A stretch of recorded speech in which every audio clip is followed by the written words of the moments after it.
Hola Ernesto. ¿Cómo andamos? Muy bien. Lo primero, bueno, darte las gracias, Ernesto. Para mí es todo un honor poder hoy hablar contigo y aprender de ti. Pues bueno, son ya bastantes los años desde antes de la pandemia que empecé a seguirte en YouTube, a leer tu blog, a ver tus vídeos, a ver esa fascinación que tienes por el autoconocimiento, la autoindagación y la recopilación de toda la materia que gira en torno a la ciencia, al humanismo y cómo desde ahí has sacado tantas y tantas conclusiones que para los que evidentemente nos basamos en la ciencia, en la literatura científica, porque hemos pasado por el ámbito académico, pero que luego sobre todo nos desarrollamos nuestra práctica clínica, pero que tenemos que leer también de gente quizá no tan académica, pero que saca conclusiones muy específicas de sus estudios profundos, de estudios o de otros autores que quizá han quedado descartados por la ciencia, ¿vale? Pues bueno, para todos los que queremos vivir con ese alma de eterno estudiante y queremos aprender, pues bueno, personas y autores como tú son siempre un aire fresco. Así que antes de entrar en profundidad me gustaría que te presentes para todos los que estoy seguro que casi todos te conocen, pero si aún queda alguien que no conoce a Ernesto Prieto y a su trabajo, pues primero empecemos por tu presentación. Oye, muchísimas gracias, compadre. La verdad que el gusto y el honor es mío. ¿Qué más podría aspirar yo que tener conversaciones inteligentes con gente preparada y con gente de corazón en el medio del pecho, ¿no? ¿Qué es la que hace falta? Porque en el inicio, a guisa de presentación, mi fascinación con el conocimiento objetivo viene desde niño. Y lo que he hecho es eso, lo que me he dedicado es a la búsqueda del conocimiento objetivo, y lo que más se acerca a eso en el mundo contemporáneo es el método científico. Ahora, por supuesto, esto implicaba, bueno, a qué rama me iba a dedicar. Desde tempranito lo que hice fue dedicarme al estudio de la vida misma, si la biología es la mejor manera de decirlo, en particular la biología humana, ¿no? Y por eso entonces las áreas que más me han digamos, atraído como un magnetismo muy fuerte son, en principio, cómo podemos vivir mejor y más tiempo en este planeta, llámese biogerontología, cómo podemos hacer para expandir la conciencia y el intelecto, llámese neurociencias y otras cosas, por ahí. Y fundamentalmente algo que apareció en el camino, atravesó mi vida muchas veces desde niño, que es el tratamiento del cáncer. Así que la tercera área de interés ha sido la biología tumoral, y eso es en definitiva lo que mi laboratorio de investigación ha hecho en las últimas 3 décadas.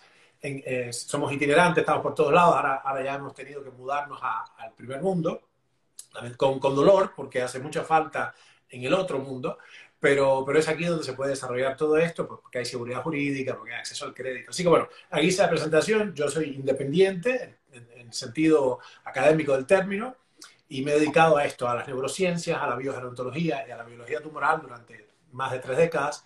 Así que para mí es un gustazo y te agradezco muchísimo, Doc, tu deferencia en armar esta conversación, porque la verdad que los comunicadores como tú son inmensamente valiosos, porque a menos que personas que disciernen como tú y que tienen la capacidad, el don de la comunicación y han construido este saber, lo que hacemos los científicos carece de valor porque nadie se beneficia de ello. Así que enhorabuena. Muchas gracias. Bueno, pues entramos en materia y ya os aventuro que haced lo posible por no despegaros, que vais a aprender muchísimo. Y bueno, pues mira, lo primero de lo que me gustaría hablar contigo es realmente qué es lo que piensas. Evidentemente, siempre que hablamos de patologías del mundo moderno, tenemos que hablar de componentes multifactoriales. Yo siempre intento escapar del reduccionismo que cada vez, por desgracia, abunda más en las redes sociales e incluso dentro de la ciencia. Parece que estamos buscando siempre el efecto causal de determinada patología cuando al final siempre tenemos que hablar de factores coadyuvantes a la patología, pero cierto es que ha habido un cambio de paradigma o de patologías que generaban morbilidad y mortalidad hace 100, 150 años, que eran prácticamente todas aquellas que giraban en torno a la infección, a la malaria, que podía ser la tuberculosis, podía ser la propia desnutrición que te generaba inmunosupresión y la gente acababa muriendo de neumonías, pero la práctica totalidad de la mortalidad era esa. De hecho, fíjate, Ernesto, el otro día leía un libro donde en el París de los primeros años del siglo XIX, la práctica totalidad de las mujeres embarazadas no querían ir a los hospitales a dar a luz porque un 25% de las madres pues morían por sepsis. Sí, sí, sí. La Porque, famosa fiebre claro, puerperal. antes, sí, sí, sí, sí, o sea, escandaloso, o sea, esa era verdaderamente la causa de la muerte y actualmente tenemos, pues bueno, resuelto por suerte este tipo de patologías. Es difícil que alguien muera por este tipo de infecciones, tenemos los antibióticos, etcétera, ¿vale? Pero ahora tenemos pues toda esta morbilidad y mortalidad que gira en torno a patologías metabólicas, la diabetes tipo 2, patologías cardiovasculares, neurovasculares, el cáncer, patologías inflamatorias. Ha cambiado radicalmente 180 grados absolutamente toda la expresión de la patología y de la enfermedad que actualmente está azotando al menos al mundo occidental. ¿Y cuáles serían los factores que tú consideras que han dado lugar a este cambio tan drástico de expresión patológica? Bravo, bien, bien, un resumen brillante y sucinto de lo que ha pasado. El nombre técnico, para que los que nos escuchan se ubiquen, el nombre técnico de esta descripción que ha hecho el doctor es transición epidemiológica. Es decir, el grueso de las muertes, acompañando, por cierto, la transición demográfica, donde cada matrimonio tenía múltiples hijos, incluso dos dígitos, ¿no? 19, 17, 12 hijos, de los cuales sobrevivían a los primeros 5 años de edad una fracción, apenas unos pocos, uno, dos o tres, ¿no?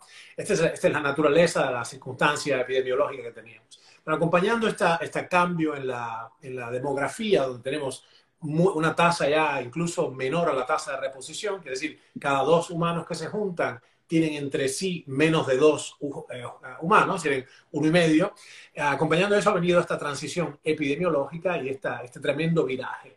Incidentalmente, entre paréntesis, alguna vez tendríamos que conversar, ya es demasiado para hoy y teníamos otra cosa prevista, pero tú mencionaste las infecciones y estamos muy cerca, yo pienso que no más de 20 años, de un hecho espantoso que yo vengo hace años diciendo, que es la emergencia de bacterias multiresistentes, o sea, absolutamente inmunes a toda medicación antibiótica conocida. Eso nos va a dejar, en el curso de unas pocas décadas, en el mismo lugar que estábamos en términos infectológicos en 1935, antes de la popularización del descubrimiento de Fleming, ¿no? Para la penicilina. Así que es un problema serio que ustedes los médicos van a tener que lidiar y las personas que hacemos ciencia fundamental tenemos que ir a la carga con eso, ¿no? Pero bueno, cerrando ese paréntesis, en la circunstancia actual, lo que más claramente yo pienso que ha habido es que hemos producido un entorno digamos, bioquímico que es favorable para la especie, pero negativo para el individuo. En este sentido, hemos podido dominar los ecosistemas y de la revolución industrial para acá se han producido increíbles avances tecnológicos, pero el entorno bioquímico del cuerpo está peor que en las circunstancias anteriores. Así que básicamente eso es, estamos nadando en un mar de azúcar, en un océano de miel, ¿no?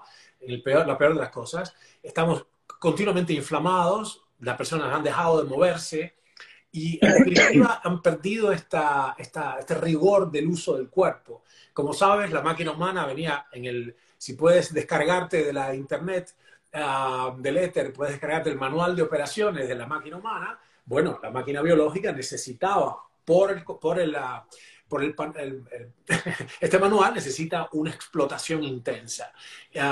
Así que, y esto tiene que ver con el trabajo físico. Ahora, también ha habido podríamos decir, una suerte de transición laboral, productiva, donde ahora el grueso de los trabajos, el grueso del valor en nuestra civilización se crea con el intelecto y no con el cuerpo. Con lo cual no nos movemos ya, salvo que decidamos hacerlo a propósito. Yo pienso que estas son las cosas fundamentales y el otro punto es que hay una subida enorme de la presencia de sustancias que son llamadas xenobióticas, sustancias completamente ajenas y nuevas para los receptores celulares de nuestro organismo, que se forjó en el curso de los últimos miles de millones de años de evolución. Así que tenemos estas cosas. No explotamos la máquina correctamente, tenemos un estado continuo de hiperglucosis, o sea, uno de los combustibles ha ocupado completamente la escena, no estamos explotando adecuadamente la máquina y estamos inundados de unas sustancias que tienen un efecto muy disruptivo en los receptores que durante millones de años se fueron configurando en las células. Así que esa combinación, esa trifecta espantosa, es el inicio de las enfermedades degenerativas. Ujú. Has hablado ahora mismo de los receptores y esto me permite, bueno, es perfecto para enlazar con el siguiente tema con el que quería hablar porque, bueno, la práctica totalidad de las patologías de las que te he hablado, pues son epigenéticas porque, bueno, al final la medicina actual se encarga, no creo que sea más de un 2-3% de enfermedades que vienen determinadas clarísimamente por disrupción de polimorfismos genéticos, ¿vale? Al final la práctica totalidad actualmente de patologías que tenemos son epigenéticas, ¿vale? Por todo lo que está rodeando, impactando a la membrana celular y a la codificación de los genes, pero algo que se encuentra en la base de todas estas patologías bueno, que giran en torno al síndrome metabólico, la diabetes tipo 2, la aterosclerosis, la inflamación crónica de bajo grado, Mm. el proceso tumoral, es el componente metabólico de base y la disrupción o alteración en la funcionalidad correcta de los receptores periféricos a la insulina. Y aquí me gustaría que pudiéramos profundizar porque, claro, las redes sociales y la divulgación expansiva y exponencial que estamos teniendo ahora mismo ofrece una información de, pues bueno, de una profundidad incalculable para la humanidad como jamás ha tenido, pero por desgracia creo que se cae demasiado rápido en reduccionismos, Mm. como puede ser pensar que la resistencia a la insulina única y exclusivamente es por la exposición a carbohidratos, azúcares y que mejorar la resistencia a la insulina y todas las patologías y morbilidades que surgen alrededor es simplemente reducir a una exclusión de carbohidratos cuando la resistencia a la insulina es un proceso multifactorial. Incluso es un proceso inherente a la adaptación, al estrés y al ambiente hostil que tiene el organismo. De ahí que ante una infección, para evitar la sepsis, yo tengo que generar una hipersensibilidad insulinémica en los linfocitos y generar una resistencia periférica en la musculatura, en el embarazo, en el estrés. O sea, es necesaria la resistencia a la insulina, que es lo que mucha gente no entiende o intenta huir de la resistencia a la insulina. Es un proceso que ha permitido adaptar al sistema inmune. Y hablar del reduccionismo, de la exclusión del hidrato de carbono, para mí es catastrófico, de hecho, porque a la larga te puede conducir a más resistencia a la insulina por cortisol, por falta de glucosa en determinados momentos Ah. o falta de ketoadaptación, que se habla mucho de la ketoadaptación y ocurre y debe ocurrir en un contexto determinado en alguien que lo va haciendo paulatinamente, pero yo que lo veo mucho en consulta veo catástrofes en personas por hacer mal la reducción y exclusión de forma abrupta del hidrato. Claro, claro, sí. Bueno, has mencionado algo muy interesante que es el contexto. Nosotros tenemos una experiencia única en este aspecto, con un doble cariz. Tenemos una experiencia de antropología de terreno con los Inuit y los Yupik allá en el Mm, Ártico, en la época que hicimos, hace bastante más de una década, 12 años ya, y donde hicimos el trabajo de terreno de antropología médica con los Inuit, con los cazadores, qué sé yo. Y bueno, las lecciones ahí aprendidas son múltiples, pero claramente el contexto en el que esto sucede es muy importante. O sea, no se puede obviar que o sea, como tú decías, es simplemente, ok, ketogenic, entonces hay que producir butirato, saquemos los carbohidratos y punto. Es un, por lo menos, pienso yo, Doc, por lo menos tenemos este diálogo ahora. Antes era inconcebible el diálogo. Entonces, claro. agradezcamos que por lo menos está esa conversación armada, ¿no? Yo he sido así, digamos, hemos tenido discusiones bizantinas 20 y pico de años atrás, porque parecía que estábamos planteando básicamente liquidar al pobre paciente con este abordaje, ¿no? Pero volviendo al tema del contexto, una de las cosas que nos enseñó el trabajo de terreno con los Inuit tiene que ver con que el contexto es fundamental. Entonces, no podemos, por lo cual, por ejemplo, también resulta pueril hablar de la dieta mediterránea. Pareciera ser que el valor que está en esa práctica, cualquiera que fuere, depende exclusivamente del contenido del plato. Pero si uno va a vivir un rato a unos pueblitos costeros del Mediterráneo, yo tuve la experiencia también por el documental en la isla de Córcega, donde por la geografía propia los pueblos costeros son todos márgenes abruptas, hay que subir escaleras, entre comillas, todo el día, se sube colinas todo el tiempo, y la obtención del alimento, que implica estar al sol, implica hacer un montón de esfuerzo, el caudal circulatorio, la presión parcial de oxígeno en los tejidos, en fin, un montón de cosas que hacen a que la dieta mediterránea no es tal cosa, es decir, es una práctica alimentaria en un contexto funcional. Así que esto es muy importante, pero seguramente tus pacientes se benefician de ello porque tienes una visión del contexto. No menor el asunto de los micronutrientes, que son los que catabolizan esa sustancia. Entonces, lo que ha habido es también un desbalance, ok, yo como esta comida y cómo la proceso internamente, ¿no?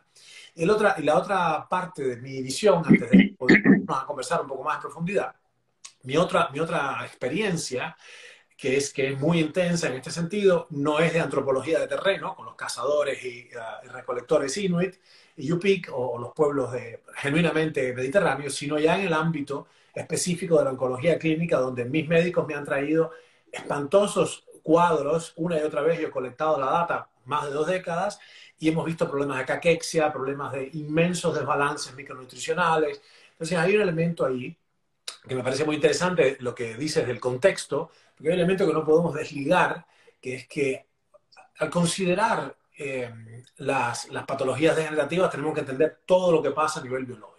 Una de esas cuestiones, sorprendentemente, es de la resistencia insulínica, que los genes ahorradores estos han sido cruciales para la supervivencia humana. Sin ellos no estaríamos hablando acá tú y yo. O sea que hay que comprender, y esto para que los que nos escuchan entiendan que no es lineal. Nuestro pensamiento ha terminado siendo lineal y simplista, incluso dual, solo puede ser A o B, porque estamos constantemente bombardeados por la estructura narrativa del periodismo televisivo, digamos, ¿no? Es siempre así, siempre es A o B, Superman contra, no me acuerdo cómo se llama, yo no sé mucho de esto, pero siempre es, ¿entiendes? Belerofonte contra la Quimera, San Jorge contra el León, ese es dualista, ¿no? Siempre es ellos o nosotros. En realidad es mucho más complejo y rico, y de hecho se habla de una verdadera paradoja acá, donde este antagonismo pleiotrópico, donde los genes que fueron extraordinariamente útiles durante la cuarta glaciación ahora nos dejan pagando porque o circunstancialmente son buenos en una condición y no otra. Lo que a mí me parece que es importante es, para la gente que hace tu trabajo, que la verdad, en honor a la verdad, vuestro trabajo es durísimo, el trabajo del médico en la trinchera es durísimo, porque no hay mucho tiempo para digamos, filosofar. El paciente tiene un problema ahora y lo tienes que resolver ahora, ¿no? Ni hablar de Eso es. que si en el cuerpo de guardia o en la sala de cuidados intensivos, ¿no? Aún más complejo. Pero lo que probablemente sea bueno de toda la gente que son tus colegas y la gente que quiere mejorar, tomar las riendas de su salud de mano tuya, es que es mucho más complejo de lo que nos están diciendo el cuadro. Es bastante más profundo y complejo, y que yo diría que hay que ponerse en buenas manos para llegar a entender todos los aspectos de profundidad. En todo caso, para cerrar la ecuación, que entender que no se trata de tomar una sola cosa, no es una píldora salvadora o es una dieta en particular, sino un conjunto, una constelación de factores que llevan a que la máquina se vaya, agradecida a la máquina humana, se vaya conformando otra vez, empezando a funcionar en las condiciones congruentes con el genoma humano, ¿no? Aquellas que forjamos en millones de años de evolución. Así que bueno, es más complejo, ¿no? Más complejo. Claro, el tema es, fíjate, tan complejo que, bueno, yo hay un término que me gusta mucho que es la metainflamación, ¿vale? Donde se intenta unar en esta palabra el vínculo que existe entre el metabolismo y el vínculo de la inflamación crónica de bajo grado. Entonces, por eso cuando en muchas ocasiones de forma reduccionista se habla de la alteración o la disrupción en la funcionalidad del receptor periférico a la insulina, y en muchas ocasiones solo se hace alusión a la sobrecarga de insulina, lo cual da lugar a la hiperinsulinemia compensatoria y a partir de ahí todo el síndrome metabólico, en muchas ocasiones no se tiene en cuenta ese maravilloso vínculo que te permite abrir la mente y verificar cómo los sistemas fisiológicos del organismo no están aislados los unos de los otros. Claro. Lo que comienza en muchas ocasiones siendo un proceso metabólico que te va a conducir a una pérdida de la composición corporal, a la acumulación de grasa abdominal, desde ahí la inflamación del adipocito, que no es un mero reservorio de triglicéridos, es una célula sintiente, endocrina e inmune que está en contacto con el macrófago, que induce liberación de citoquinas, que induce modificación del morfotipo M2, el macrófago M1 proinflamatorio, etcétera. Y lo más maravilloso de todo esto, por eso yo he chupado mucha información del deporte y del fisioculturismo porque me abre mucho la mente hacia el metabolismo y hacia muchas patologías. Una pérdida de composición corporal y una pérdida, en cierto modo, limitada, aunque sea de masa muscular periférica, y una acumulación de grasa abdominal, es impresionante, pues, o sea, yo cuando mido a veces perfiles linfocitarios, citoquinas, etcétera, ¿vale? Y esto está muy documentado por la literatura científica, especialmente citoquinas como el factor de necrosis tumoral alfa o la interleuquina 6, impactan directamente en el receptor periférico a la insulina y a partir de ahí se dispara toda la sintomatología que gira en torno a la inflamación crónica de bajo grado y a partir de ahí cefaleas, endometriosis, disrupción hormonal, amenorrea hipotalámica, fibromialgia, síndrome de fatiga crónica, que son patologías que caen en saco roto simplemente porque no sabemos los médicos cómo cojones abordarlas ¿Cuál es y el que solo hilo las conductor? abordamos. Claro, ¿cómo las abordamos? Ya sabemos que hay una inflamación bestial con corticoides, con Pero inmunosupresores. estaba por decir eso Claro, ahora. Que es una claro, expresión, claro, es muy claro. interesante, ¿eh? Porque para los profesionales que te siguen, que seguramente se estarán rasgando las vestiduras en este momento, este ejemplo que acabas de poner es exactamente el ejemplo vivo del pensamiento reduccionista y simplista y dualista. ¿Tienes inflamación? Liquidémosla como un antiinflamatorio. ¿Tienes dolor? Liquidémosla como un antiálgico. ¿Vale? Estás con, qué sé yo, con histamina, se te da una alergia, un antihistamínico. Entonces, anti, y pareciera ser que, como siempre, es Superman y la kriptonita. Entonces, esta dualidad, este pensamiento tan simple, elude por completo la complejidad del cuadro que tú has descrito. Por ejemplo, desde el punto y hora en que las propias moléculas inflamatorias son de crucial importancia, son mensajeros específicos del cuerpo que conducen un montón de factores donde si no los tienes estás liquidado. Entonces, Claro. hay que andar con pies de plomo, hay que entender que venimos, o sea, nos asomamos. Yo les insto a los profesionales que recuerden que la farmacología tiene 200 años, pero la biología tiene 5.000 millones de años. Entonces, que nos asomemos con una cierta... yo no puedo evitar sentir ¿cómo se dice en inglés? Tengo trabado el inglés, ¿no? Pero es con una admiración incluso sagrada, ¿no? Un sentimiento de, wow, ¿dónde me estoy? Qué maravilla estoy mirando. Y lo que más quiero es no meter la pata, ¿no? Como tú te acordarás, primum non nocere, no, lo primero es no hacer daño, y los agentes farmacológicos, gracias a Dios por ello, son inmensamente eficaces, es decir, inmensamente poderosos, y de hecho te pueden rescatar de una edema de glotis, de una crisis aguda, de un edema cerebral, o sea, te pueden rescatar de una catástrofe, pero esa no es la vía para tener una buena vida, ¿no? Entonces, sí, como tú sabes, una de las cosas con las que tenemos que lidiar es que la medicina más contemporánea, que por cierto estoy agradecido todos los días 3 veces, porque como historiador de la ciencia sé cómo era la medicina en 1850, es decir, a mitad del siglo XIX, no, les aseguro que cualquier añoranza del pasado es una ilusión byroniana de parte de ustedes, no se les ocurra aspirar a vivir en el pasado. O sea, la medicina es extraordinaria, lo que ha avanzado en los últimos 150 años es inenarrable. Pero se ha hecho muy buena nuestra poderosa medicina moderna, es increíblemente buena y tiene un sesgo en particular que es la urgencia. Entonces estamos en estatus de urgencia constante. Y nuestra filosofía farmacológica, intervencionista, quirúrgica, es exactamente esto, es de urgencia. ¿Cómo hacemos entonces para vivir, Doc? ¿Cómo hacemos entonces para decir, ok, vamos a ver si puedo hacer unas disciplinas que me llevan en vez de estar roto a sano, como yo, estar sano a estar mucho mejor, ¿no? Um, bueno, necesitamos una medicina mucho más humanística en ese caso, más profunda, más delicada, incluso más sutil, que entienda la complejidad. Un biólogo extraordinario de la primera mitad del siglo XX, Ludwig van der Talanffy, es el padre de la teoría general de sistemas, pero la gente lo conoce como un filósofo, pero era un biólogo que hacía un experimentador muy sagaz. Y él apelaba a un poco lo que tú estás diciendo ahora, él clamaba por una medicina, por una biología, o sea, una visión de la vida, incluyendo la medicina, que fuera integradora, que comprendiera los múltiples niveles en los que esto sucede y que fuera mucho más cauta a la hora de hacer intervenciones para no arrasar, ¿viste? Con lo bueno, no tirar al bebé con el agua, ¿no? No arrasar con el cuerpo entero. Te quería preguntar ahora, ¿cuál tú piensas que es, digamos, si tú crees que hay un obstáculo fundamental tuyo en la práctica, me interesa mucho tu visión, ¿qué es qué es el error fundamental que tú ves en tus pacientes? Y me refiero al legado de otras prácticas médicas. Cuando llegan a la consulta, ¿qué es lo que más te dificulta que ellos traen? Probablemente cultural o qué cosa toman, ¿qué es lo que más te fastidia? Claro, claro. A ver, realmente, claro, es te voy a responder lo que me dicen otros médicos, ¿vale? ¿Por qué? Porque, claro, al final yo soy un médico divulgador, ¿vale? Entonces, claro, cuando mis pacientes vienen muy Claro, aleccionados, claro, vienen meses estudiando mis claro. vídeos, vienen haciendo, los deberes los tienen perfectos. Para mí es, la verdad, pues una ¿Verdad? alegría ver cómo dices. Es más, muchas veces son tan estrictos que les tengo que enseñar a no ser tan pulcros. O sea, Si hay un claro, yo no filtro tengo ahí, esa claro. limitación.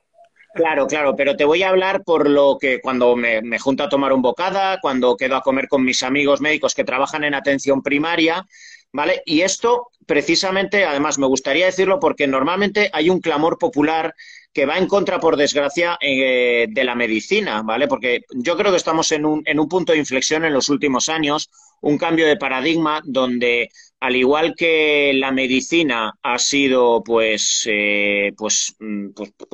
la parte dentro de sanidad, la parte sanitaria que ha tenido el máximo voz y voto y prácticamente no se le escuchaba al nutricionista, al preparador físico, al psicólogo, al fisioterapeuta. En los últimos años, y yo creo que alentados por las redes sociales y viendo que cualquier persona de cualquier estrato social está haciendo sus burpees en casa, está haciendo la compra y lo está grabando, está hablando de los edulcorantes, de lo mal que me está haciendo esto, de que desde que me estoy tomando los probióticos mi intestino está cambiando. Eso está haciendo que haya un gran público que está predispuesto a buscar otra medicina. Entonces estamos en ese tránsito. Con esto quiero decir que hasta la fecha hemos tenido la medicina que busca el pueblo, porque solo quizá un 1% de gente buscaba qué puedo hacer por mí para no tener que recurrir al fármaco, pero el 99%, por desgracia hasta la fecha, y creo que va a ir cambiando, de la gente que iba a atención primaria con dislipemia, con hipertensión, con diabetes tipo 2, lo que esperaba del médico es dame una pastilla con tal de no cambiar mis hábitos, con tal de llegar al final del día y seguir tomándome mis patatas fritas, mis 2 cervezas, el fin de semana tomarme mis 4 cubatas con mis amigos y por favor no me hables de eso del deporte porque eso no va conmigo. Por desgracia, está cambiando, pero ha sido una dinámica constante que ha obligado a que además un médico que tiene que ver a 40 pacientes a lo largo del día no se pueda permitir y además tras décadas escuchando que el paciente, hablando mal y pronto, le manda a tomar por culo cuando le dice que cambie sus hábitos, dice, mira, pues tómate la estatina o tómate la metformina y ya estáis, y sobrevive unos cuantos años más. Esa es la limitación que es educacional, Sí, sí, en realidad. totalmente. No tiene Bueno, culpa la medicina. argumentablemente se puede hacer el argumento de que eso que tú has descrito, que es dolorosamente cierto, todos los profesionales que nos están escuchando ahora saben que es así, probablemente eso es hemos copiado, el sistema médico ha copiado este abordaje de la patología humana de la línea de ensamblaje. La línea de ensamblaje, por supuesto, la de Henry Ford y todo, fue una inmensa innovación industrial para la humanidad y resolvió el problema de hacer en tándem digamos, con un alto grado de precisión y de reproducibilidad las cosas que necesitábamos. Y eso fue el inicio de crear abundancia, ¿no? Realmente una abundancia increíble, que vamos a estar disfrutando. Pero es aquí que nosotros somos entidades mucho más complejas que el Forte, con lo cual entonces no se aplica a nosotros o por lo menos nos deja desatendidos a una gran parte de la humanidad. Como ustedes sabrán, hay una cosa estadística elemental que es la curva de distribución, esta campana de distribución, curva de distribución normal. Entonces, hay ciertas cosas que al género humano le hacen bien en promedio, dejan desatendidos al grueso de la humanidad. Le va a hacer bien a un 30% de la gente, 15 y 15% de ambos lados de la media aritmética, y el resto nos quedamos desatendidos, ¿no? Así que bueno, es una herencia, yo diría un mal necesario, hemos replicado en el sistema médico esta técnica industrial de la línea de ensamblaje. Entonces, hacemos medicina de línea de ensamblaje. Pero es un problema. Yo pienso que hay un encontronazo acá, Doc, porque es que el sistema de retribución económica que necesariamente digamos, los seguros médicos son importantes para el paciente, para sufragar el problema que tiene, y el sistema de compensación monetaria es imprescindible para el médico, porque si no, no puede trabajar de eso, tiene que hacer otra cosa. Entonces, habría que crear algo intermedio y probablemente tiene que ver con alguna especie de fondo de inversión, en fin, yo creo que hay que crear algo en el medio para que los médicos puedan tener el tiempo de dedicarse a sus pacientes, que tengan como Totalmente. asegurado lo esencial, una cosa así, que sea una base, digamos. Te vas a dedicar a esta carrera, sabes que el piso lo tienes, por definición. O sea, no tienes que correr detrás de las pelas, ¿no? De los duros, como decían en España hace muchos años.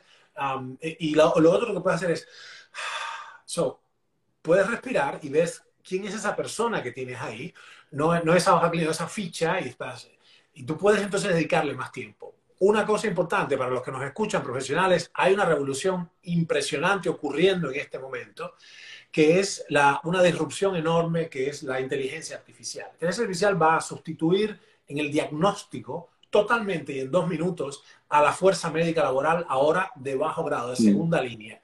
¿Quiénes? Y vengo diciéndoselo a todos los médicos, los que van a quedar son la gente como tú, los que verdaderamente van a poder comandar una práctica médica humana, genuina y realmente enriquecedora en todo sentido, son las personas que se dedican, los profesionales como tú que se dedican a la persona, al individuo.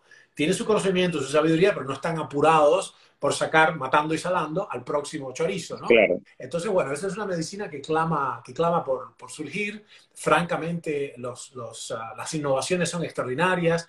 Es muy difícil, como tú bien sabes, que un médico, en particular si es un especialista de una vertical, en particular de una subespecialidad, esté al tanto de toda la información científica que surge a diario. Es decir, la curva de publicaciones científicas es supra exponencial, ya es vertical directamente.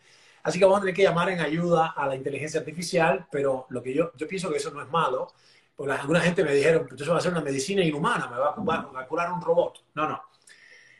La parte del heavy lifting lo van a hacer la inteligencia artificial, que no deja piedra sin tornar, ¿no? Mira debajo de todos lados y puede integrar mucha información instantáneamente, pero la otra parte, la parte de vibrar o lograr empatía de corazón a corazón, la hacen los médicos los médicos y médicas que están, ¿no? Ahí, que están realmente, genuinamente interesados, y aquí viene el asunto, te tiene que gustar el género humano. O sea, realmente tienes que querer ser un healer, ¿no? Un sanador.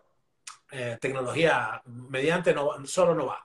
Así que bueno, es un camino, es una ruta. Yo pienso que es la comprensión y la próxima revolución en la biología es la comprensión de las entidades complejas y como tú dices, no es blanco y negro, no es lineal, sino es un complejo sistema que debemos comprender, psico-biosocial, y después tener toda la amplitud. Tú tuviste digamos, la prudencia de ampliar y sabes de muchas cosas, ¿no? Diferentes, tienes un espectro de conocimiento muy amplio, lo cual te permite, oh sorpresa, lidiar mejor con la entidad compleja que es el ser humano. Claro. No, mejor no lo habría dicho.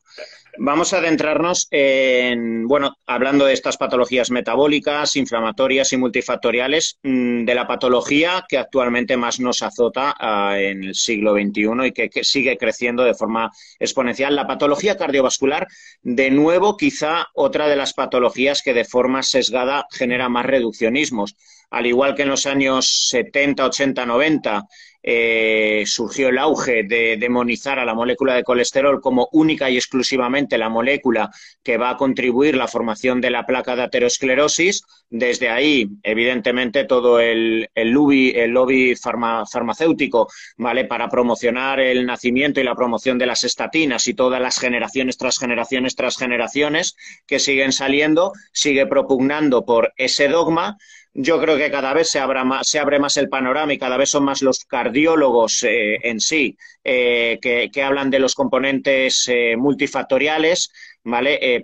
La propia glicación, las especies reactivas de oxígeno, la hipertensión, la falta de oxigenación de determinadas zonas, que es lo que puede promover una hipertensión compensatoria, la falta de vitamina C, que puede generar una disrupción de la capa íntima arterial, la inflamación crónica de bajo grado, que a su vez puede generar, ¿vale?, pues inflamación de la capa íntima arterial, hiperpermeabilidad intestinal, que también indirectamente puede promover. O sea, ya estamos abriendo muchísimo el panorama de la patología que gira en torno a la aterosclerosis, sin dejar de lado, que para mí es muy importante, el hecho de que exista la molécula de colesterol es una condición sine qua non, y es lo que creo que también en muchas ocasiones se puede perder de lado. No sé tú qué opinas, ¿vale?, cuando yo veo en consulta pacientes que me vienen, ostras, es que estoy haciendo dieta cetogénica y qué guay, ya he llegado a 600 de colesterol, LDL 280, y como tengo la glicada en 4,8 y la insulina en 2,8, tú sabes que la insulina excesivamente baja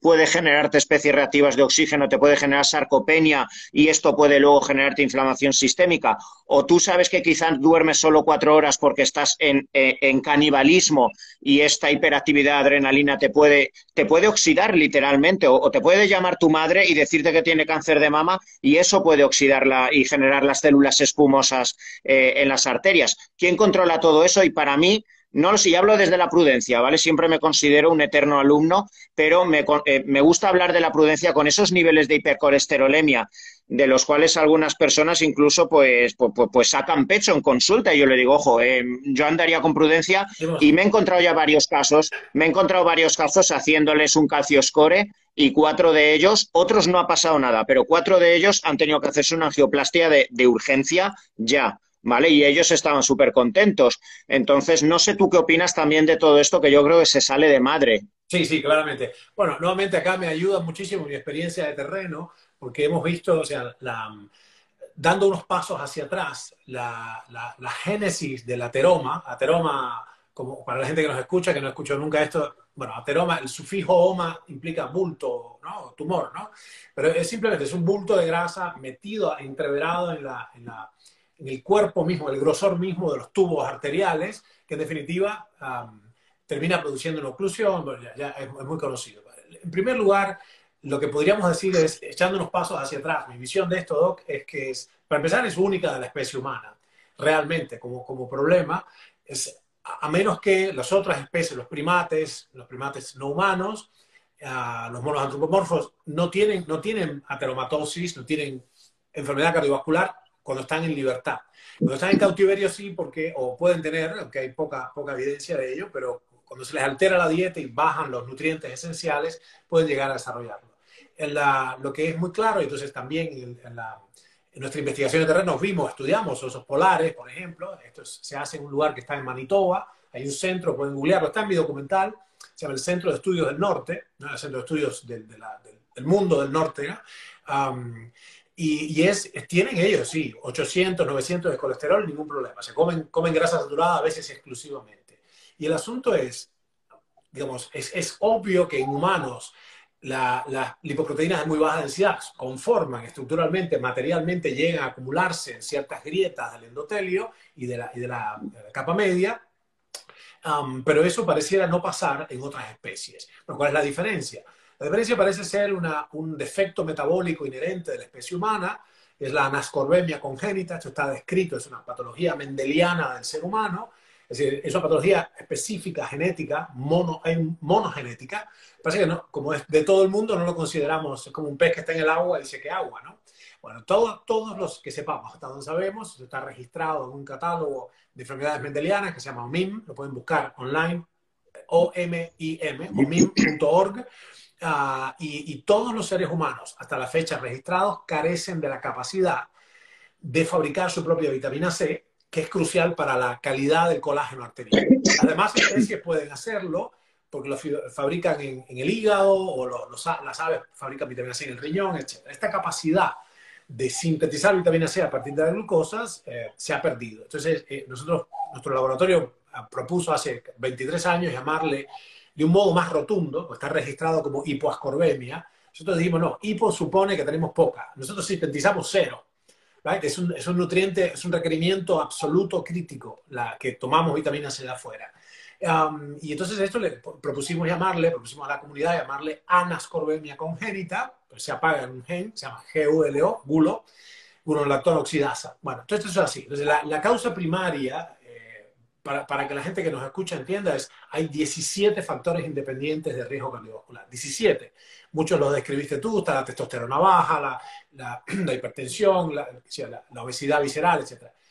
Pero lo que podríamos distinguir para los que nos escuchan es, en vez de ver las causas como si fuera desde un mapa, desde arriba, ¿right? En vez de verlas como una lista, hay que verlas como un terreno donde algunas causas son más altas que otras, tienen más relevancia. Pero cuando aparece una tercera dimensión, una dimensión de profundidad en el análisis de las causas, de los agentes causales de la enfermedad cardiovascular y del infarto final, aparece esta destrucción, estas microfracturas del colágeno arterial, o sea, la matriz misma de las arterias, ¿no? Por falta crónica de vitamina C. Esto es terrible porque pasa desapercibido Habida cuenta que todos los médicos que han estudiado formalmente saben que la falta absoluta de vitamina C produce muerte instantánea, es el escorbuto, es enfermedad mortal terminal, que solo se alivia poniendo vitamina C por vía oral o endovenosa o intramuscular, pero entonces cantidades menores, si la persona no está muerta de escorbuto, decimos tiene suficiente vitamina C. Y lo que ha mostrado la biología evolutiva es que no es así en la especie humana. Necesitamos cantidades análogas a las que puede cosechar de su alimento un gorila, un orangután, un bonobo, etc. Y estamos hablando de 8 a 10 gramos por día, que es medio imposible.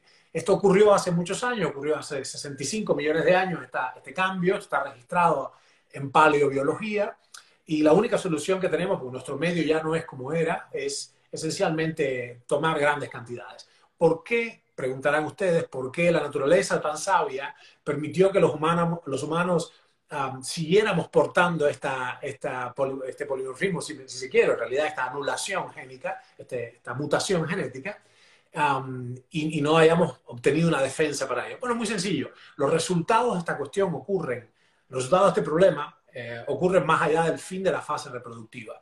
Y el organismo de los primates encontró una solución que es reparar las arterias rotas con colesterol de muy baja densidad. O sea, la lipoproteína de baja densidad es una escayola o un yeso, un enduido, como dicen en Sudamérica, que por el momento impide que me muera por desangramiento, por hemorragia, pero en el tiempo termina ocluyendo las arterias. Es el ateroma, la ateromatosis, el surgimiento de este emplasto de grasa y sales en la arteria, cumple las veces de una especie de andamio para, por el momento, impedir que el animal muera desangrado, ¿no? Así que, bueno, el asunto está en comprender, esta es mi visión de la patología cardiovascular, comprender en la base que se atribuye mucha más, o sea, debe atribuirse mucha más importancia a la reparación del colágeno arterial que a las demás cosas, y las demás se resuelven por añadidura, ¿no? Entendiendo que muchas cosas, desde la noticia que te da tu mamá, pueden detonar, de hecho, una crisis y una ruptura, ¿no? Ahora, el asunto acá es que primero, esta solución no es patentable. Primero, no la entienden, no entienden de biología evolutiva los que están firmando las leyes, ¿no? Las leyes de la cobertura de salud, etc. No entienden la génesis real. Si alguno de los presentes, permíteme, Doc, un minutico, hablarle a la gente un minuto, porque es muy confuso lo que estamos diciendo. ¿Sí? Está claro por qué es la primera causa de muerte. Mis amigos, vamos a hacerlo al revés. Cuando tengan alguna confusión acerca de la enorme importancia de esta conversación y del tema que ha traído el doctor, acuérdense que cuando una cultura encuentra la causa primaria de un problema, ese algo desaparece. Cuando la civilización humana ha encontrado la causa primaria de un problema, ese problema no está más. Ustedes recuerdan los presentes a alguien que haya muerto de sífilis ahora en los últimos meses. Recuerdan hace poquito a alguien que haya muerto de viruela, ¿okay? O de lepra. Recuerdan a alguien que haya muerto de polio este año. ¿Qué pasó? Bueno, eso está extinto, básicamente está extinto por el avance tecnológico, y es una prueba. Cuando tengan dudas existenciales, recuerden, si el odio a las grasas y el amor a las estatinas, ¿no? La lipofobia y el estatinismo fueran la solución del problema, ya no tendríamos enfermedad cardiovascular como primera causa de muerte. ¿Okay? No la tendríamos, simplemente. La eritromicina desplazó a la tuberculosis, y las otras intervenciones que mencioné ya no son más un problema. Así que, bueno, volviendo a las andadas, volviendo al tema, yo pienso que estamos enamorados de las enfermedades monocausales. La culpa de esto la tiene, por supuesto, la historia reciente de la medicina, donde cada bicho tenía su kriptonita. Entonces, hemos visto que el Treponema pallidum moría cuando le ponías el antibiótico tal, y el Helicobacter cuando le ponías la no sé qué, y así cada uno de los bichos que nos producían problemas. El Trypanosoma cruzi se muere con tal cosa, los parásitos se mueren con, qué sé yo, timidazol, lo que fuera. Cada bicho tiene su bala de plata. Entonces dijimos, ok, ¿cómo se curan las demás enfermedades? Con una bala de plata. Pero aquí viene lo que tú mencionas siempre, sabiamente, que es, wait a minute, es una compleja circunstancia que tiene muchas partes móviles. Vamos a no romper la máquina haciendo cosas brutas, ¿no? Así que yo pienso que es eso. La enfermedad cardiovascular hay que verla como un problema complejo, pero dando especial énfasis a la restauración del colágeno arterial, básicamente producto de un error, se llama un error innato del metabolismo, es el nombre, perdón que estoy con los dos idiomas, se llama inborn errors of metabolism. Es una patología, un error metabólico universal para la especie humana, que es la falta de síntesis de vitaminas. Claro, y esto en realidad, Ernesto, fíjate, yo creo que la maravilla de estudiar año tras año, tras año, tras año y tener, ya sea en tu caso, miles de papers o decenas de, de miles de papers y conocimiento, investigación y, en mi caso, miles y decenas de miles de pacientes y muchas horas, es que conforme más vas adentrándote, más vas hablando con menos rotundidad, con menos seguridad, más vas asumiendo, para mí, las palabras más maravillosas que hay, que es no sé, porque es que detrás del no sé hay una maravillosa sabiduría que te sostiene y que te permite ampliar el horizonte. Ya no tienes que decirle al mundo esto es así, hazme caso, lo cual denota bastante inseguridad de base, pero bueno, creo que todos hemos pasado por esa necesidad, sobre todo al inicio, de decir esto es blanco y esto es negro. Pero, por ejemplo, pues bueno, hablando de todos estos componentes multifactoriales, hablando de la necesidad de generar una correcta elasticidad y un correcto equilibrio de las capas íntimas arteriales para evitar que el organismo necesite ese LDL para cubrir las disrupciones, esto puede explicar cómo protocolos con altísima carga de carbohidrato, protocolos como el protocolo, creo que se llama protocolo Ornish, ¿no? El de los años 90 que se... Hubo un protocolo en los años 90 que se aplicó en cardiópatas tras infarto de miocardio, en los cuales durante un año se hacía dieta vegana con alta carga de hortalizas, de verduras, una pequeña cantidad de pescado azul y la evolución era mucho mejor que con el protocolo habitual de estatinas, antiagregantes, el clopidogrel, etcétera, heparina, todo lo que se suele dar, ¿vale? Y había incluso regresión de placas arteriales y luego fisiológicamente el protocolo explicaba que realmente esto funcionaba por la alta carga de micronutrientes, polifenoles, potasio, manganeso, betacaroteno, vitamina C, que favorecía la reconstitución de la capa íntima arterial para que casi que independientemente de la placa había de nuevo una reconstitución de la capa íntima arterial. Por eso, hablando de carga de macronutrientes y de sesgos de 70% de calorías en forma de grasa, 80% en forma de carbohidrato, como puede ser una dieta vegana, ese maravilloso contexto y esa lejanía del reduccionismo. Claro, sí, sí. Bueno, es brillante. Requiere, para empezar, te felicito porque una de las cosas que sugiere tu discurso es que has dado un paso humano, ¿no? Que es esencialmente la admisión. Es muy incómoda, les quiero decir, ¿eh? Entonces, para los que no están en este métier, bueno, sí, claro, fantástico, ¿no? Declarar que hay incertidumbre, pero es muy incómodo para un científico o para un médico la incertidumbre, porque además un poco nuestro trabajo es la certeza, porque como se trata algo, Claro. déjame ver si le voy a hacer esto, voy a poner esta inyección, pero estoy 50% inseguro de lo que voy a hacer. Entonces es como un contrasentido. Sin embargo, consideren que como si fuera geométricamente, hay una manera muy linda de representarlo, que es como si fuera nuestro conocimiento es un círculo, ¿no? Y en la medida en que nuestro conocimiento actual es este, ¿okay? Y el círculo se va ampliando el conocimiento. Geométricamente verlo, en la medida en que se extiende, se abre el área de nuestro conocimiento, también se extiende el perímetro de nuestra ignorancia, ¿no? Es la manera en que se expresa esta idea. Y no es una cuestión, yo me río ahora, no sé de qué me río, es para llorar, pero el hecho es que mientras más profundizamos, más claro vemos cuánto desconocemos. Entonces, aquí se trata de un acto de contrición, si se quiere decir, y una visión que debe ser humanista, porque es entender la enorme complejidad de la biología humana, entender el dolor del otro, ¿ya? Y además entender nuestra limitación personal. Si eso lo tenemos en cuenta, yo creo que se abre paso a una nueva forma de medicina. Como tú sabes, desde hace muchos siglos incluso, el lenguaje mismo en el que ocurría la práctica médica era el latín directamente, con lo cual casi que los médicos eran los dioses de nosotros, la población no iniciada, y casi que era imposible. O sea, las personas, además, fíjate qué interesante desde el discurso, se sometían a un tratamiento médico. Ahora esto es increíble. Y por suerte ya, por la labor de gente, de médicos muy valientes y muy humanos, se empezó a hablar de otra manera, emergió desde justamente desde la declaración de Helsinki, del juicio de Nuremberg, se empezó a hablar de consentimiento informado y de una medicina más humana, ¿no? Bueno, el paso que hay que dar ahora, yo pienso, es un paso trabajoso y difícil para los profesionales como tú, que llevan mucho tiempo y tienen mucho trabajo, francamente, muchas horas haciendo esto, en servicio de los demás, pero hay que ampliar, yo diría, la solución está en abrir el diálogo y en tener una actitud que es completamente contraria a la del médico convencional, que es ya yo me lo sé todo, no hay nada nuevo, son todos, este discurso es ridículo, esto es pseudocientífico, ¿cómo se le ocurre? Esto no está demostrado. Yo he escuchado gente decir, no hay ninguna prueba de que, punto seguido, y dicen lo que les parece. Cuando de inmediato lo buscas en PubMed, y miren, acá hay 168 papers que dicen exactamente lo contrario.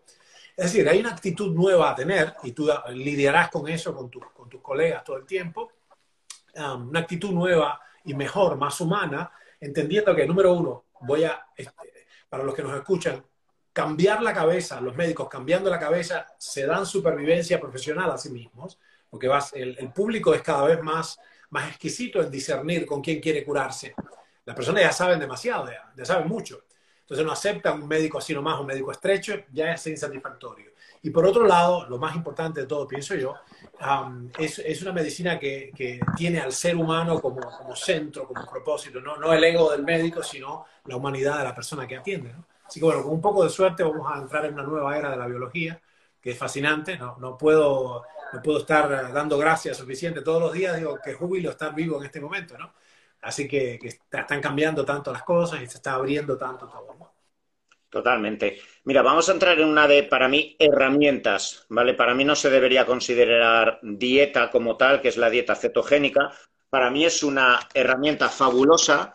Creo que de nuevo otra vez, pues bueno, mal usada desde el sensacionalismo, en muchas ocasiones también por lo práctica y rápida que es para bajar kilos, eliminar líquido. Ya sabemos que prácticamente los primeros kilos son debidos a la eliminación del glucógeno y el líquido que se encuentra a nivel intramuscular, pero que evidentemente genera una altísima adherencia.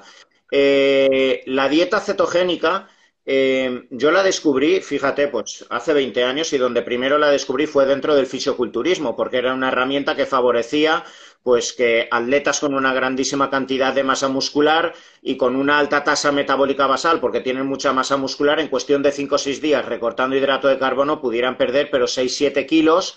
Pero fíjate, yo siempre lo digo, uno de los grandes baluartes de mi vida y uno de los, pues bueno, desde ahí aprendí una de las grandes lecciones. He aprendido tanto del fisioculturismo por haber visto tantos extremismos, usos de fármacos en dosis que jamás se aplicarán en los hospitales, protocolos agresivos, protocolos que deberían matar a mucha gente y ahí estaban vivos y coleteando muchos de esos atletas, que eso me ha permitido ampliar el horizonte. He aprendido de gente que no sabía prácticamente hacer la O con un canuto, pero eran preparadores físicos y aunque fuera por experiencia, ellos sabían, tú aplicas este fármaco y ocurre esto en el cuerpo. Y yo decía, cojones, pues sí que ha pasado. Será por el impacto que esto tiene en la aldosterona, en esto, en la CTH, claro, ahora entiendo, no sé cuántos.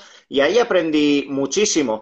Y una de las cosas pues una de las variables que aprendí es que cuando estos culturistas entraban en cetosis, tenían los cuerpos cetónicos por las nubes y estaban 10-12 días en cetosis, si no metían cargas de hidratos de carbono, ellos lo sabían de forma empírica. Decían, sé que tengo que introducir carbos porque si no me voy, me rompo, me duelen las articulaciones, estoy de mala hostia, entro en sobreentrenamiento, no se me levanta, aun metiéndome testosterona. ¿Vale? Acumulo líquido debajo de la piel. Luego yo ya entendí, claro, por el cortisol, que le retiene. O sea, entendí tantas y tantas cosas que luego eso lo he aplicado a patologías crónicas inflamatorias, al tumor, a patologías cardiovasculares que se intentan abordar en estatus cetogénico, y ves muchas de las cosas. Y la persona que de forma sesgada solo quiere hacer dieta cetogénica y acaba en carbofobia, no acaba de entender que en medicina la mejor herramienta no implica que no pueda coadyuvarse de otra herramienta para que el efecto global no sea 1+1=2, sino 1+1=4, ¿vale? Entonces, creo que también es uno de los errores no de la cetosis, sino de las personas que, apoyándose en los principales beneficios, especialmente a corto plazo, que tiene la cetosis, lo intentan llevar de forma extremista a largo plazo, pensando que el carbohidrato va a ser el malo, cuando el carbohidrato bien aplicado y en un entorno de sensibilidad a la insulina puede disparar todos esos beneficios. Claro, claro, sí, y probablemente, tú lo has dicho muy elocuentemente, hay un compromiso de corto plazo, es decir, a ver si me calza el vestido para la boda del tío Perico, ¿no? Eso Entonces, es. ese cortoplacismo es muy negativo, porque además, otra vez, va en exacta oposición, nosotros decimos, va a contrapelo de todo lo que vivió la humanidad durante milenios y milenios y milenios, ¿no? Estoy hablando siquiera de la humanidad que podemos considerar, o sea, en los homínidos, no los homínidos, los humanos conductualmente modernos, eso es apenas un centenar de miles de años. Pero de hecho estamos sobre la base de millones y centenares de millones de años de evolución de los animales superiores, ¿no?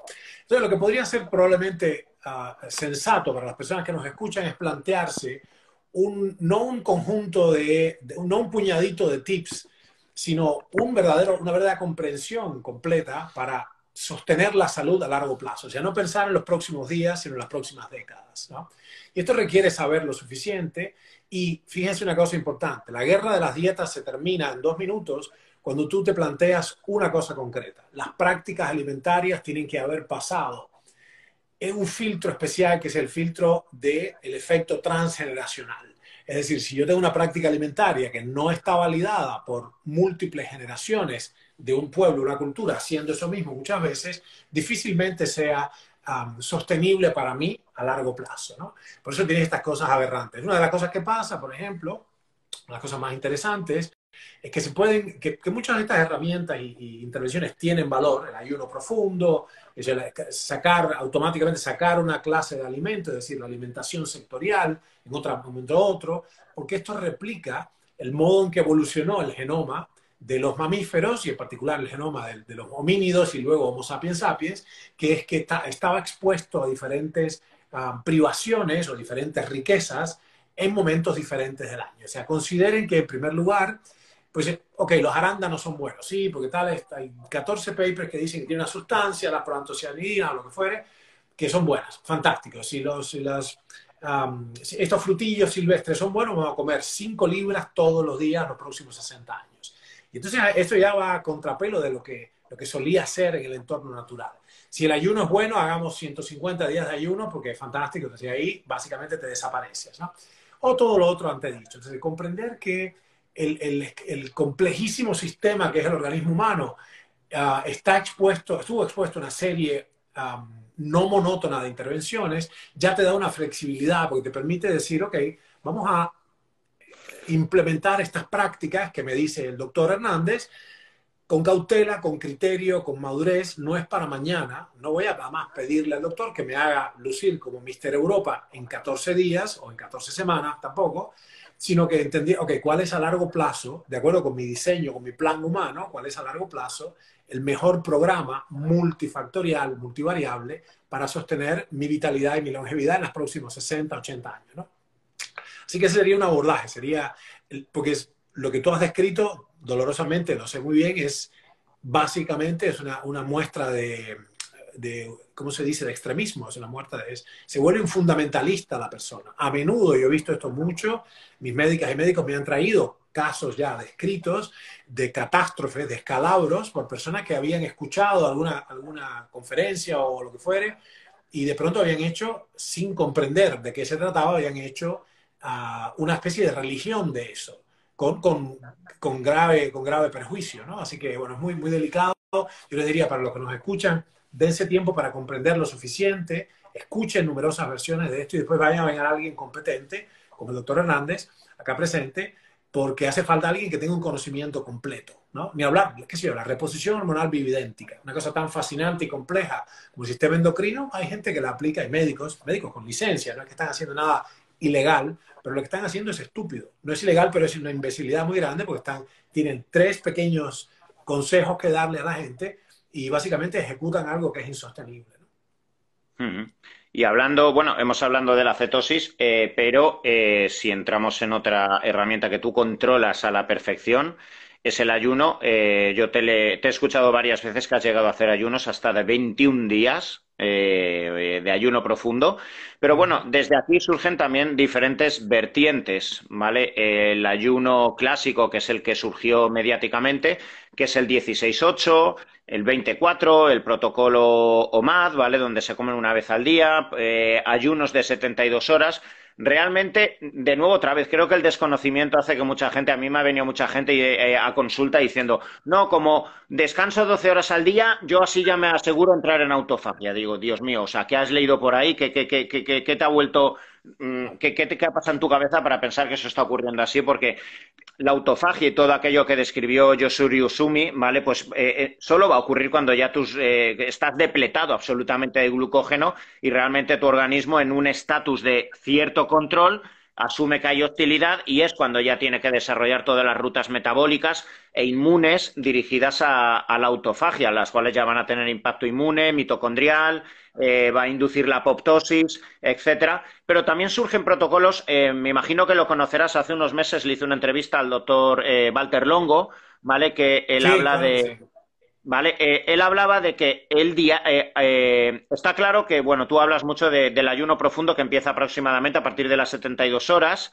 ¿vale? Pero él hablaba de la verdadera sostenibilidad que en el día a día se puede conseguir con personas amas de casa, personas que en el día a día no se lo pueden permitir e intentar llegar a un estatus sostenible y práctico, ¿vale? Porque una cosa es, pues, en unas condiciones estándar, una persona que quizá, pues, su familia, su entorno familiar le puede permitir hacer esto, pero quizá no es tan fácil. Y él decía que más allá de diariamente estar enfocado en hacer 14 horas de ayuno, estar estresado por la mañana porque a lo mejor sí que tengo hambre, me levanto pronto, hay gente que trabaja a turnos, es mejor cada 3 meses planificar un fasting mimicking diet de 700-800 calorías, donde no haya inclusión de carbohidrato, donde no haya inclusión de proteína, que básicamente tengas una inclusión de ácidos grasos esenciales con hortalizas y verduras para aportar micronutrientes, que la mTOR esté bloqueada durante esos 5 días y haya promoción y mejoría de sensibilidad a la insulina con una mínima cantidad de ejercicio para favorecer esa biogénesis mitocondrial.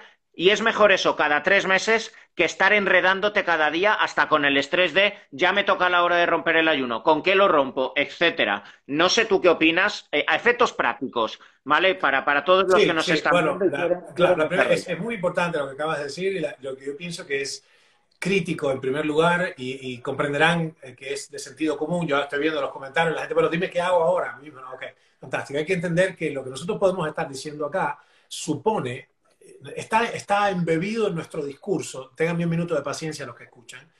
Está embebido en el discurso por la estructura de mi formación y la estructura de la formación formal que hemos tenido, ¿entiendes? La educación formal académica que hemos tenido, está incluida la cuestión de que hay tipos humanos. Entonces, para el que escucha pareciera ser que es, ok, que esto es una one size fits all, dicen los americanos, ¿no? Que es un talle y le sirve a todo el mundo.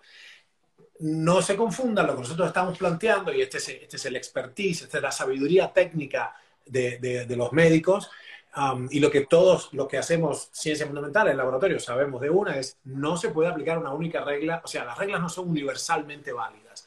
No hay uno, dos o tres, hay así nomás en los seres humanos ocho subfenotipos, o sea, 8 subgrupos muy claros, para que ustedes tengan una idea. No es lo mismo ser una chica joven de 16 años, atleta con un índice de masa corporal de 18, en pleno periodo ovulatorio, que un señor de 82 años que tiene un IMC de 36 y que tiene sarcopenia, pero en fin, y una hernia de disco, es decir, y vive en el trópico en lugar de la otra chica que vive en el norte de Canadá. ¿Se entiende? Entonces, lo que nosotros podemos decir acá, tienen que tomarlo con pinzas y entender que es una conversación entre personas que se han entrenado para lidiar con categorías muy específicas y que en nuestra comprensión interna, como cualquier médico que se haya entrenado sabe, tú no puedes darle lo mismo a todo el mundo porque a uno, lo que le cura a uno destruye a otro, ¿no? Por eso decía la clásica, digamos, la clásica frase de la medicina de uno es el veneno de otro, ¿no? One man's medicine is another man's poison.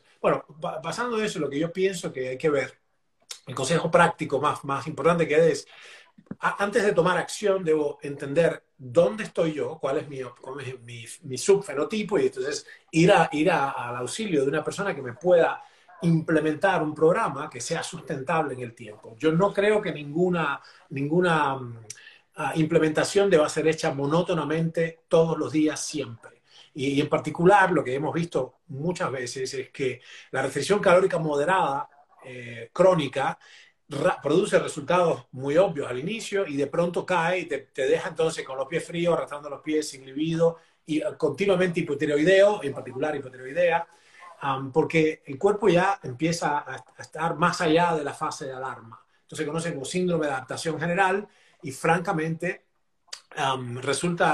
bueno, para empezar, lo que dice Walter es verdad, la adhesión es muy baja. Ahora, ¿por qué un científico se preocuparía porque la gente adhiera o no? Si yo encuentro una cosa que funciona, yo te digo, esto es así, y si lo haces o no es culpa tuya. Allá tú, el paciente es responsable. Aquí tú ves la humanidad de esa persona que se preocupa por hacer algo que genuinamente ayude a los demás, ¿no? Entonces es muy diferente la cuestión. A mí, digamos, toma de esto es que yo sé que la especie humana no puede disfrutar de la autofagia a menos que esté completamente depletado. La cuestión es que por otra parte está el peligro, es la malnutrición. Entonces yo creo que hay que ponerse, yo llevo mucho tiempo, no nos alcanza el tiempo ahora, ya sé que es corto, y la complejidad es muy grande, pero para dejarlo claro, las estrategias de restricción calórica absoluta son inmensamente eficaces, pero lo son porque te dan un cimbronazo muy fuerte, con lo cual hay que saber qué estoy haciendo, quién soy, biológicamente hablando, y cómo lo puedo implementar de manera segura a largo plazo, ¿no? Nuestra extensa experiencia con todo esto, lidiando incluso realmente una experiencia brillante, pero tristísima, con la caquexia. Nosotros tenemos un problema muy serio con los pacientes oncológicos, un tercio de los cuales termina su vida porque se desaparece, se desvanece energéticamente hablando, tiene falla multiorgánica, esto se llama caquexia o emaciación.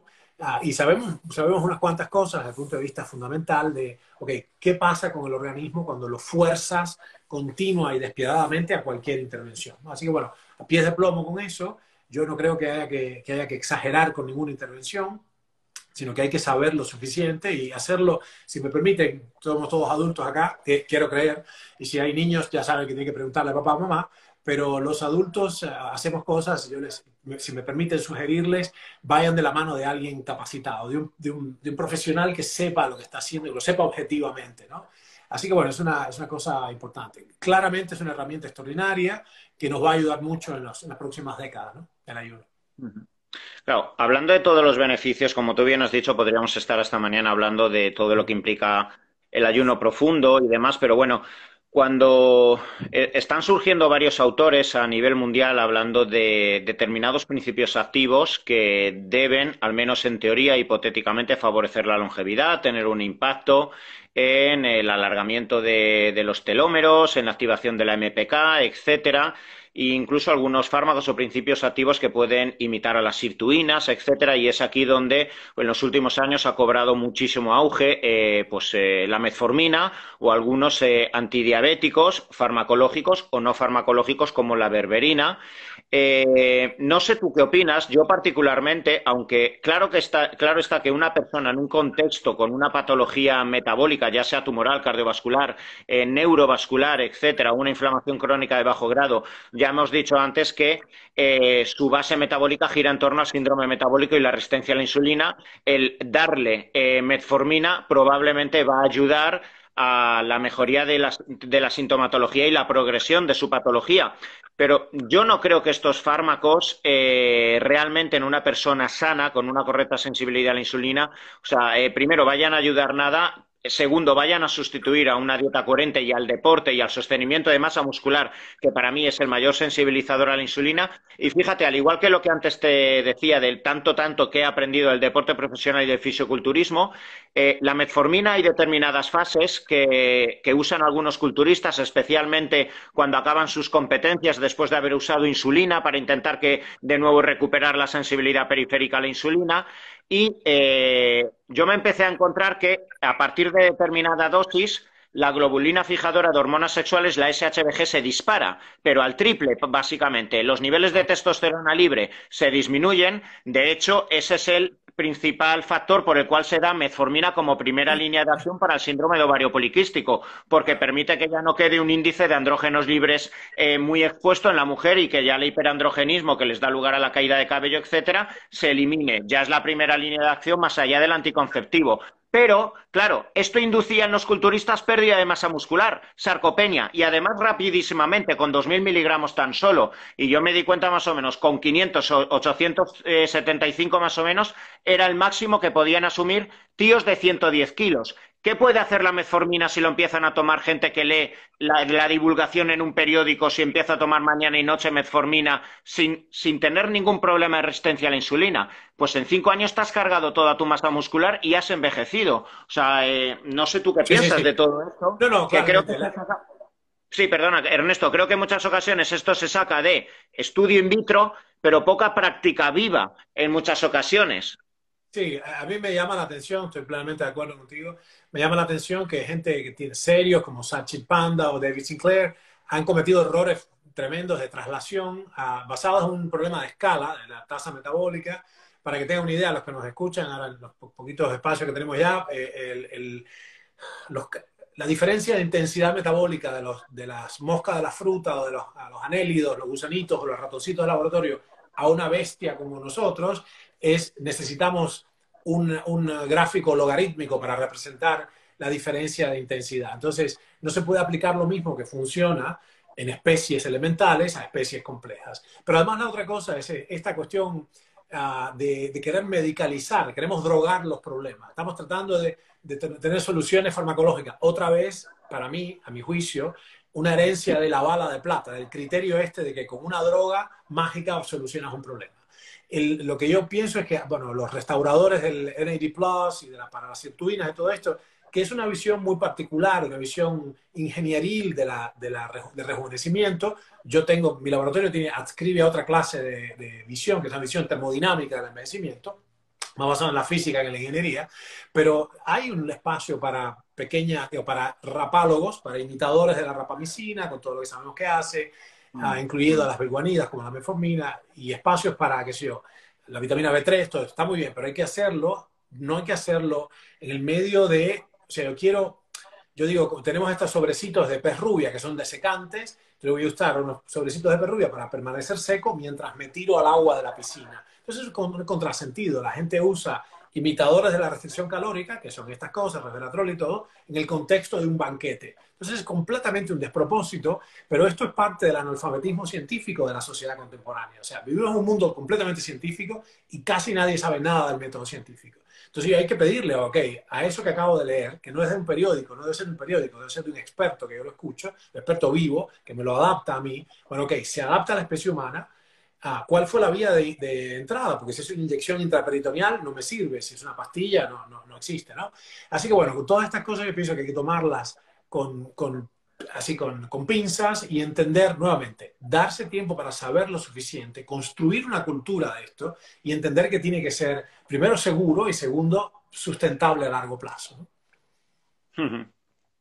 Vamos a acabar con el último tema que para mí es apasionante y además sé que a ti, como bien has dicho antes, te ha ocupado gran parte de tu vida profesional y imagino que emocional, porque al final cuando algo apasiona tanto a nivel profesional, va más allá de ese ejercicio Claro. profesional y se hace inclusivo tuyo, que es el cáncer. Para mí el proceso tumoral es un proceso apasionante. Como tú bien has dicho, parece que dentro de la medicina queramos o estemos adheridos a intentar buscar el agente causal para inmediatamente saber cuál va a ser el agente farmacológico o la herramienta dirigida a quitar esa etiología y nos olvidamos, ¿vale?, de los procesos multifactoriales, ¿vale? De hecho, pues bueno, ya desde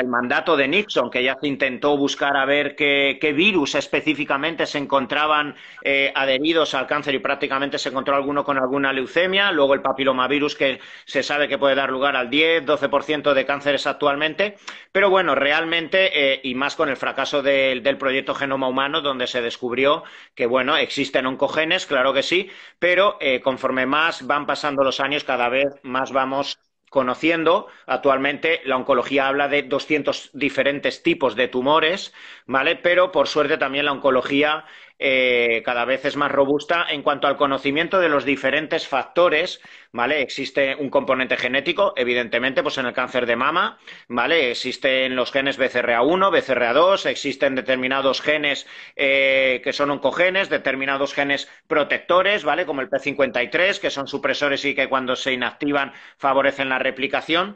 Ya se sabe también la exposición a especies reactivas de oxígeno que pueden favorecer mutaciones, pero algo que a mí me maravilla y que por desgracia no está del todo incluido, al menos en la terapéutica, sí en el diagnóstico, es el componente claramente metabólico del proceso tumoral. Ya desde el año 1936 ya conocemos por Otto Warburg, ¿vale?, cómo el desarrollo o la replicación de la célula tumoral depende de la glucólisis y, en cierto modo, una merma en la funcionalidad de la mitocondria, donde la fosforilación oxidativa, la oxidación de los sustratos energéticos, decae. Que también mucha gente piensa que la mitocondria deja de actuar. No, no, sigue actuando, ¿vale? De hecho, luego está el Warburg reverso, ¿vale?, en algunos tipos de tumores, pero bueno, principalmente esa necesidad de ATP de forma muy abrupta y también la necesidad de átomos de carbono para formar el citoesqueleto hace que exista un viraje, ¿vale? Un viraje metabólico hacia la fermentación y la glicólisis en una situación aerobia, ¿vale? Que eso no debería existir y eso es lo que favorece, pues bueno, ese proceso metabólico que hace que la célula tumoral sea tan dependiente de glucosa, lo cual a su vez, por desgracia, ha inducido al sesgo y al reduccionismo de decir, si la célula tumoral única y exclusivamente come glucosa hasta 200 veces más, de hecho el PET-TAC lo que hace es determinar los procesos hipermetabólicos allí donde se está consumiendo la glucosa de forma muy abrupta, para ya saber, aquí tienes un cáncer, aquí tienes una metástasis, aquí el ganglio centinela, míralo, ya está consumiendo glucosa, pues vamos a cortar carbohidratos, lo cual puede ser desastroso, no va así tampoco la película, ¿vale? Pero yo sé que tú has estudiado todo esto, pero a la perfección, y me gustaría que este engranaje de tantos factores, tantas piezas, pues me puedas dar tu visión integral. ¿Cómo no? ¿Cómo no? Es fascinante. Gracias por traer esa pregunta. Para quien pueda conozca a alguien que esté en este asunto, no, por favor no tomen acción. Esto es una conversación. No tomen acción sin saber lo suficiente y no lo tomen por su cuenta, ¿no? Busquen una ayuda importante. Pero hay que saber que, bíblicamente, parafraseando a la Biblia, primero, no hay duda ninguna, la tomografía por emisión de positrones o PET scan fue la prueba de concepto. Esto nos sirvió a nosotros 23 años atrás para decir, ok, esto es una prueba irrefutable, cuantitativa, cuantificable con un número, porque el SV, el valor estandarizado de captación de glucosa de los tumores, es una manera de cuantificar la malignidad, ¿no? Pero así como es claro y objetivo, lo que la gente no debe confundir es que no solo de glucosa vive el tumor, sino de glutamina y ciertos ácidos grasos, y usa mucho el metabolismo que se llama one carbon metabolism, metabolismo de un carbono, etc. Es decir, hay que entender que si bien es verdad que hay un consumo inmenso de glucosa, hasta 100 veces más, que están sobreexpresados los transportadores GLUT, la exoquinasa 2, etc., es decir, toda la maquinaria celular que trasiega la glucosa, el asunto ahí no está tanto en qué sustancia es, sino cuál es el modo de operar. Para que la gente lo resuelva muy fácilmente, hay dos maneras fundamentales de producir energía en la célula. Una de ellas es por la respiración y otra por la fermentación. Entonces, estas dos vías que son igualmente importantes, pero para nosotros los animales superiores, importantes en el mundo viviente, quiero decir, para los animales superiores la fundamental es la respiración, pero cuando ustedes corren detrás del ómnibus que se escapa o suben una montaña más rápido que lo que pueden sus pulmones, lo que hacen los músculos es fermentar. Entonces, respiración y fermentación son dos posibilidades, dos rutas. Una se llama fosforilación oxidativa y otra glucólisis, digamos, fermentativa. Está claro, no se preocupen, no hace falta que recuerden los nombrecitos, pero sí la noción es, hay dos maneras de producir energía. Una es en presencia de oxígeno, esa forma es tremendamente efectiva, y otra en ausencia de oxígeno, y es muy ineficaz, pero es socorrida, se puede, digamos, puede sobrevivir con ella, ¿no? Bueno, lo que pasa con los tumores es que han hecho una increíble adaptación, una reprogramación del metabolismo energético y pueden echar mano de todo esto, pero si tú cortas, en muchos tumores no son, el factor de supervivencia es la glutamina, de hecho, De ahí el daño que mucha gente hace, escucha esto y dice, bueno, ¿qué? Voy a ayunar, me voy a poner la glucosa por el suelo. En el ayuno se produce catabolismo proteico que libera un montón de glutamina y el tumor echa mano y el paciente dice, pero ¿cómo es posible si ayuné 14 días y el tumor creció 1 centímetro? Bueno, es porque no sabes lo suficiente, has tomado acción en algo que no conocías sin la ayuda adecuada, etcétera, ¿no? Así que es más complejo que todo esto. Hay otros grupos, no mi laboratorio, otros grupos como el grupo de Cifri, el grupo de Agostino, o sea, los diferentes laboratorios que hemos tacleado la cuestión de el abordaje estrictamente metabólico de los tumores sólidos, ellos piensan que la dieta cetogénica es el camino, de manipular los macros. Nuestra experiencia in homo, que no tiene nada que ver con la experiencia in vivo de los animalitos, de animales, digamos, elementales, es que ese es solo el contexto. Después, la solución de esta, la verdadera solución metabólica es con otras dianas terapéuticas, es usando una serie de moléculas simples que son no tóxicas, son lo que se llama análogos estructurales de las sustancias que el tumor come. Pero esto es muy, muy complejo, no es para este punto.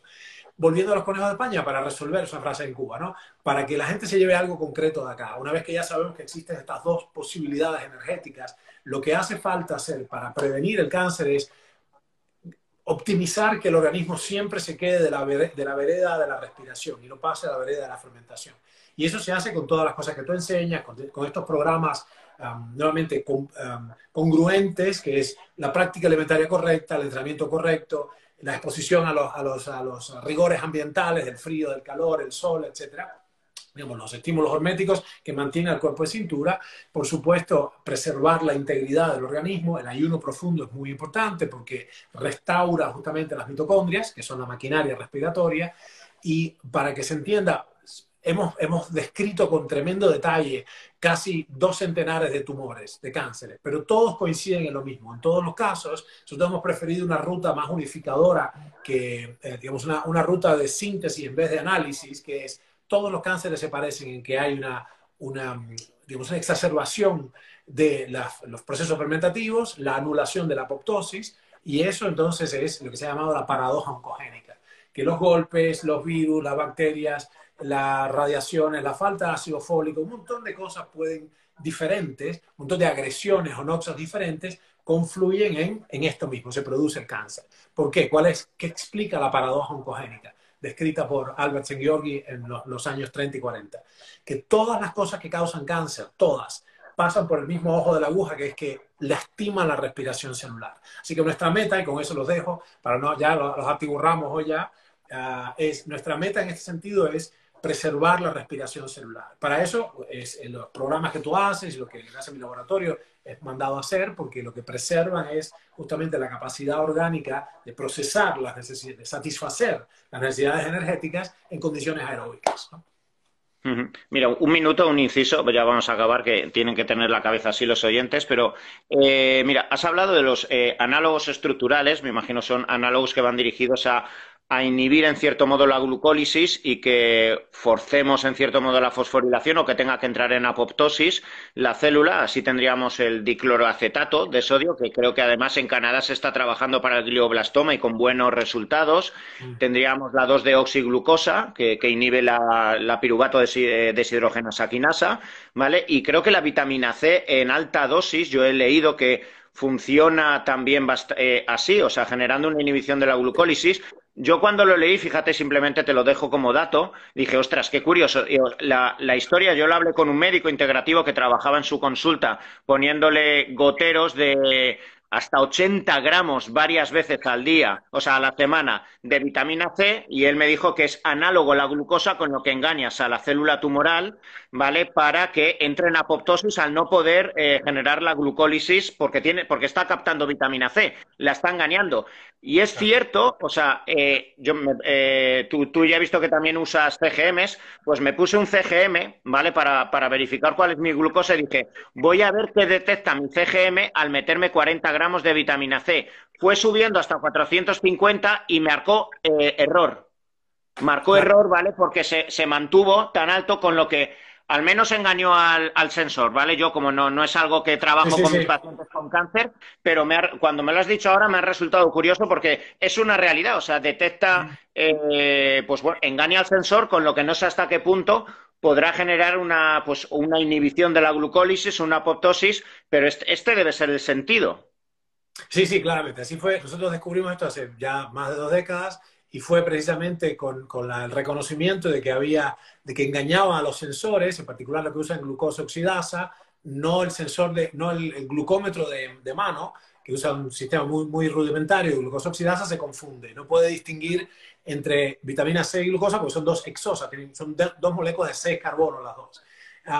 Pero en cambio, cuando usamos en mi laboratorio, en Mesada, usamos un test más sofisticado de exoquinasa, discrimina entre glucemia y ascorbemia, digamos. Bueno, por eso entonces me abrió la cabeza y yo pensé, en términos más generales, ok, hagamos un catálogo de los análogos estructurales del piruvato, de la glutamina, etcétera, de la propia glucosa y todo, que sean eficientes en el ser humano íntegro, ¿no? Y sí, por eso esto fue un formidable aporte en nuestro laboratorio. Para los que están allá y pueden digamos, llevar un poco más allá, en mi página, ernestoprieto.com, hay, no en el blog, pero en la parte de ciencia, hay artículos científicos publicados por mi laboratorio en revistas de referencia, se llama peer reviewed, específicamente sobre la farmacocinética de los análogos de 6 carbonos y la 2A y todo eso, la 2G. O sea que sí, es un campo fascinante, pero es ciencia directa, o sea, no es una cosa, pero hay que dejar de pensar en términos de dar vitaminas para el cáncer. Esto es un error conceptual, porque no se trata de eso, se trata de un abordaje farmacológico.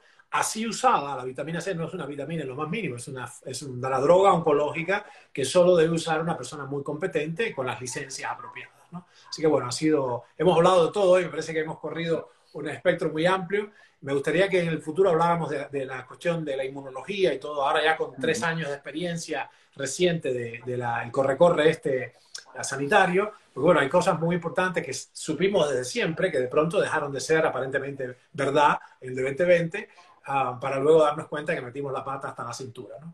Pero cuando sea menester, cuando podamos, hagámoslo Claro que realidad. sí, Ernesto. Pues muchas gracias a todos los que habéis estado aquí, que la audiencia ha estado muy elevada. Muchas gracias por todos los aplausos que nos habéis puesto en los últimos minutos. Y bueno, eternamente agradecido, Ernesto. Es apasionante y escucharte, ver la capacidad de hablar de ciencia de forma tan humanista, que es lo que más pues, lo que más me llega de ti. Así que muchísimas gracias por haber estado en este directo. Un honor, querido. Gracias por todo. Nos vemos pronto. Saludos a la Un familia. abrazo. Hasta Hasta luego. luego.